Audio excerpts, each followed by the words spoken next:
December 7th Revanth Reddy గారు chief minister గా ఇదయ్యారు.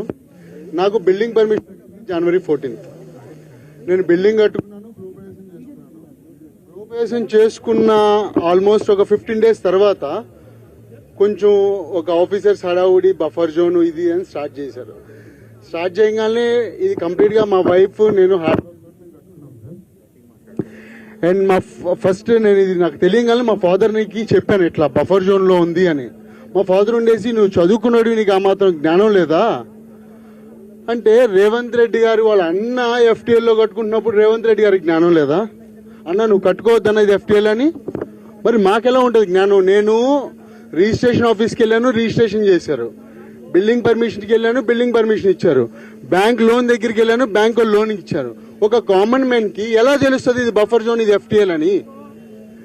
ఇదే రఘునందన్ గారు అంటారు, ఇప్పుడు కామన్ మ్యాన్ సిగ్నల్ లైట్లు ఉంటే సిగ్నల్ లైట్లు తెలియవని. మీరు ఇక్కడ బఫర్ జోన్ అని బోర్డు పెట్టండి, FTL అని బోర్డు పెట్టండి, జనాలను ఎడ్యుకేట్ చేయండి, అప్పుడు కదా తెలిసేది. లేకపోతే ఒక కామన్ మ్యాన్ కి ఇది బఫర్ జోన్ అని ఎలా తెలుస్తుంది? బిల్డింగ్ పర్మిషన్ ఇచ్చేది మీరే, కూల్చేది మీరే. రేవంత్ రెడ్డి గారేమో భగవద్గీత ఇన్స్పిరేషన్ మాకు బిల్డింగ్లు కూల్చడానికి అంటారు. మరి ఏ భగవద్గీతలో చెప్పింది బ్యాగ్ లో పట్టుకొని డబ్బులు ఇచ్చి ఎమ్మెల్సీలు కొనమని? సో మీకు అండ్ ఎమ్మెల్యేలు కూడా కొన్నారు. అండ్ బేసికల్ గా ఓవైసీ వాళ్ళ కాలేజ్ దగ్గరికి వెళ్తే పిల్లల అకాడమిక్ ఇయర్ ఖరాబ్ అవుతుంది, మేము వాళ్ళ బిల్డింగ్ కూల్చలేమంటారు. మరి మూసీ బెల్ట్ లో కంప్లీట్ గా 18,000 ఫ్యామిలీస్ సర్వే చేసింది మీరే. మరి వాళ్ళకి పిల్లలు లేరా? వాళ్ళ పిల్లలకి అకాడమిక్ ఇయర్ దెబ్బతిందా?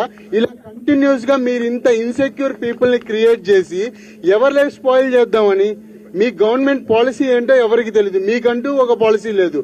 ఎంతమంది పీపుల్ స్ట్రగుల్ అవుతున్నారంటే అది రేవంత్ రెడ్డికి అర్థం అవుతుందో లేదో కూడా అర్థం కావట్లేదు.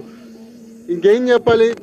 బేసికల్ గా రేవంత్ రెడ్డి గారికి కైండ్ రిక్వెస్ట్ అండి, మీకు పాలన తెలియకపోతే పాలన తెలిసిన కేసీఆర్ గారికి పాలన ఇచ్చేయండి, లేకపోతే ఇలా మమ్మల్ని చంపద్దు. దయచేసి మీకు కైండ్ రిక్వెస్ట్ చేస్తున్నాం. డబుల్ బెడ్రూమ్ లో